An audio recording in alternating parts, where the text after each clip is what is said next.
नमस्कार जी, मेरा नाम सुनील कुमार शेखावत है। ये मेरी माता जी हैं जीवनी देवी। इनको फ्राइडे नाइट को सांस की बहुत ज़्यादा प्रॉब्लम हो गई थी।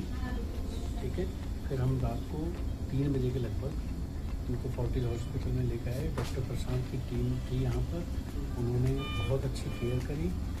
उस टाइम इनकी हालत बहुत ज़्यादा ख़राब थी। उसके बाद इनको वेंटिलेटर पर रखा गया 2 दिन, लेकिन यहाँ पे स्टाफ ने जितने केयर करी और जिस तरीके से आप देखिए बिल्कुल रिलैक्स है और सारी बीमारी इनकी 4 दिन के अंदर ख़त्म कर दी गई है। मैं बहुत खुश हूँ। मेरा फीडबैक बिल्कुल नंबर 10 है।